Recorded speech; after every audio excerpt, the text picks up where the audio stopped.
મિત્રો, એન7 ગુજરાતી ન્યૂઝમાં આપનું હાર્દિક સ્વાગત છે। સમાચારની વાત કરવામાં આવે તો વડોદરા એસટી ડેપોમાં સ્વચ્છતા હી સેવા અભિયાન અંતર્ગત સ્વચ્છતા ઝુંબેશનો આરંભ।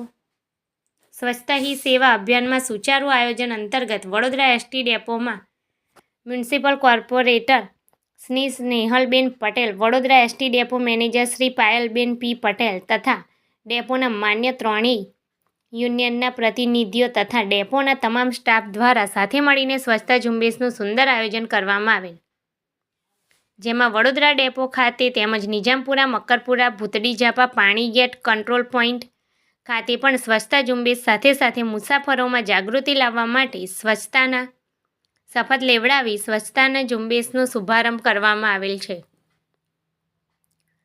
આ ઝુંબેશ અંતર્ગત તારીખ 17/9/2024 થી 31/10/2024 સુધી સ્વચ્છતાને લગતી અલગ અલગ પ્રવૃત્તિઓનું આયોજન કરવામાં આવેલ છે, જેમાં સ્વચ્છતા જાગૃતિ માટે શેરી નાટક, સ્વચ્છતા દોડ, વૃક્ષારોપણ, પ્લાસ્ટિક મુક્ત ભારત અન્વયે પ્રોગ્રામ, ભીંતચિત્રો વગેરે પ્રવૃત્તિઓનું આયોજન કરવામાં આવેલ છે। આ ઉપરાંત સ્વચ્છતા માટે ડેપોમાં અલગ અલગ જગ્યાએ તેમજ ડેપોની તમામ બસોમાં QR કોડ લગાવી મુસાફરોના પ્રતિભાવ લેવામાં આવશે, જેમાં આજ રોજ ઘણા મુસાફરો દ્વારા ખૂબ જ સારા પ્રતિભાવ આપવામાં આવેલ છે। આમ સ્વચ્છતા ઝુંબેશ માટે ડેપોના સ્ટાફ તથા મુસાફરોમાં જાગૃતિ આવે તેવા પ્રયત્ન કરી સ્વચ્છતા, સ્વચ્છ ડેપો, સ્વચ્છ વડોદરાનો સંદેશ પાઠવેલ છે।